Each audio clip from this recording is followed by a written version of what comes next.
दोस्तों, इस कहानी में एक बहुत ही ब्रिलियंट बच्चा जो कि हमेशा क्लास में टॉपर रहता था, किस तरह से अपने जीवन की सिर्फ एक गलती के कारण किस तरह से कातिल बनता है और उसका जीवन बर्बाद होता है। तो चलिए अब कहानी पर चलते हैं। मेरे प्यारे दोस्तों, सबसे पहले आप सभी को प्यार भरा नमस्कार। दोस्तों, एक मध्यम परिवार में एक सुशीला नाम की बहुत ही सुंदर और सीधी सादी लड़की थी। सुशीला जब शादी योग्य हो गई तो सुशीला के माता पिता ने शिवकुमार नामक एक लड़के से विवाह तय कर दिया, जो कि अपने माता पिता का इकलौता बेटा था। सुशीला और शिवकुमार की शादी बड़े ही धूमधाम से हुई और कुछ ही वर्षों के बाद सुशीला ने एक बहुत ही प्यारे से बेटे पवन को जन्म दिया।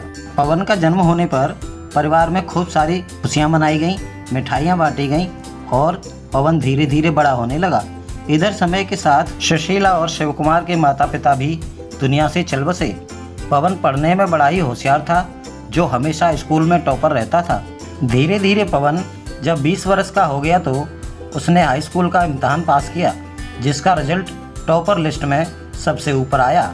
इस पर पवन के दोस्तों ने पवन से पार्टी मांगी और पवन अपने दोस्तों के आग्रह को ठुकरा न सका और पार्टी देने के लिए राजी हो गया।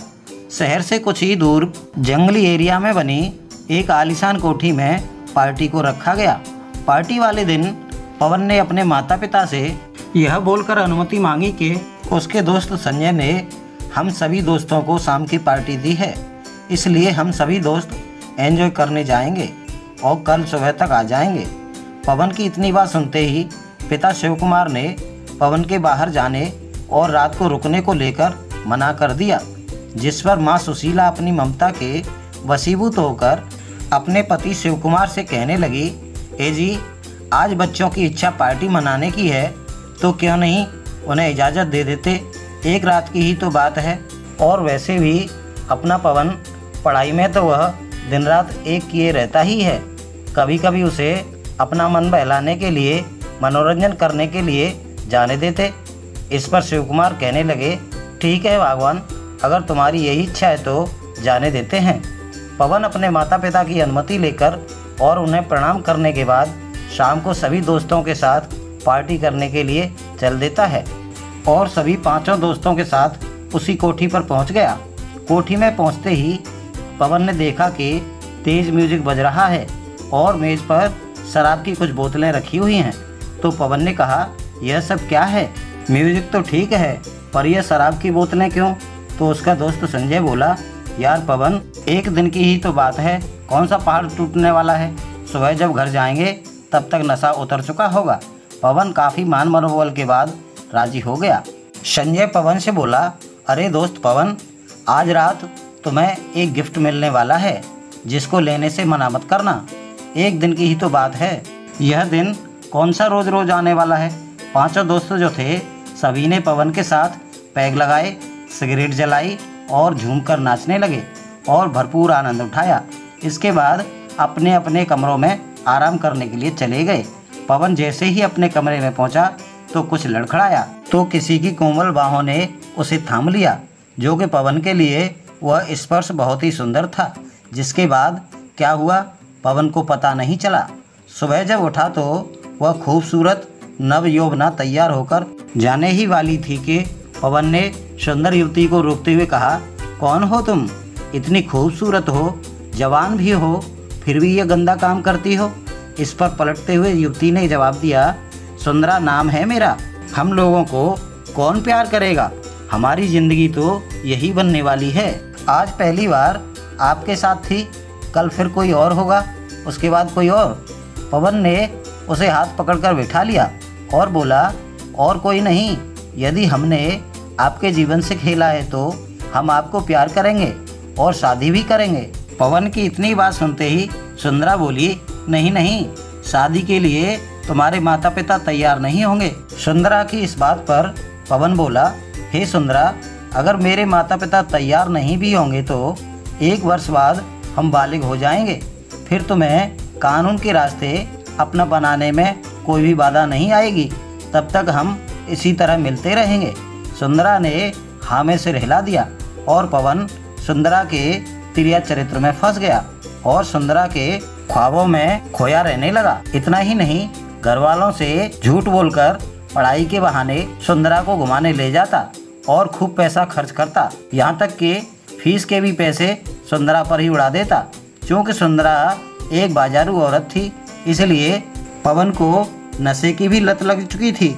इंटर बोर्ड का जब रिजल्ट आया तो पवन क्लास में सबसे अंतिम नंबर पर था।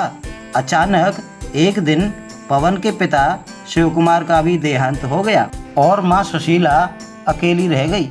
सुशीला की पति वियोग के चलते कुछ तबीयत भी ठीक नहीं रहती थी। ज़्यादातर समय उसका बिस्तर में ही गुजरता था। गुजरते समय के साथ एक दिन पवन ने सुंदरा से कहा, हे सुंदरा, अब हम दोनों ही बालिग हो चुके हैं, क्यों ना किसी दिन कोर्ट में शादी कर लेते हैं।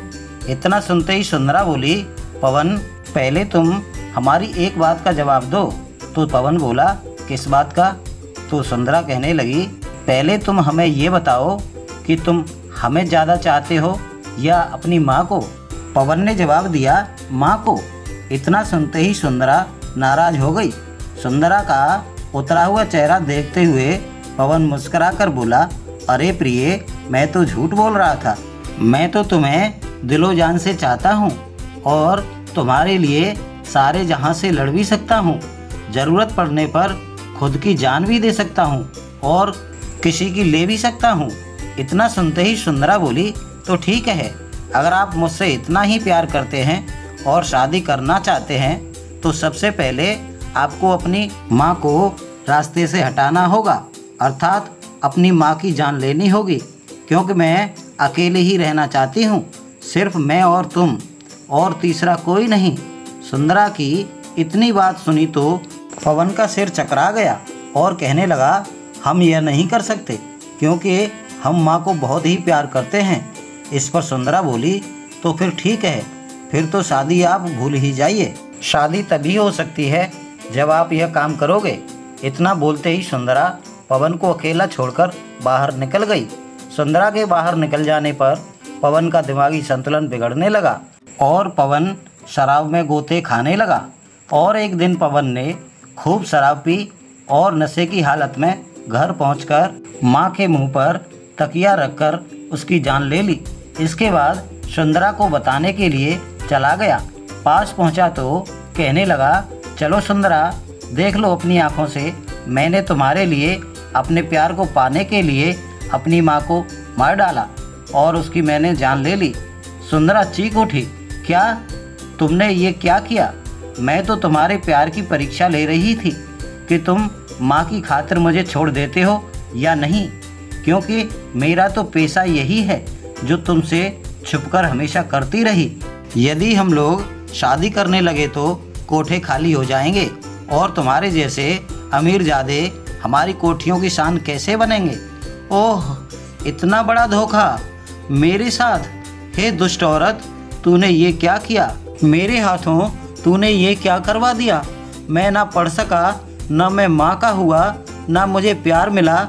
इस दुनिया में मेरा कौन है? इस तरह पवन अपने किए पर पछताते हुए रो रहा था और सुंदरा हंस रही थी और एक लड़के का हाथ पकड़कर कोठी में ले जा रही थी। सुंदरा के इस चरित्र को देखते हुए पवन दहाड़ मारकर रोने लगा और रोता हुआ घर की ओर चल दिया। घर आया तो माँ की लाश को लेकर थाने पहुँच गया और खुद का गुनाह कबूल कर लिया। जेल जाते समय वही कोठी की रंगीन शाम और वह मक्कार दोस्त याद आ रहे थे जिन्होंने यह षड्यंत्र रचा था। वे सभी दोस्त पवन की सफलताओं से जलने वाले लोग थे, जिन्हें पवन दोस्त समझता था। उन्हें लगता था कि पवन इसी तरह टॉप करता रहा तो वे लोग कभी टॉप नहीं आएंगे। इसलिए उन लोगों ने यह खेल दोस्ती के नाम पर ऐसा खेला कि जो पवन के आजीवन कारावास के साथ ही समाप्त हुआ। दोस्तों, इसीलिए बुजुर्गों ने कहा है कि दोस्त और दुश्मन की पहचान होने के बाद ही दोस्ती करनी चाहिए।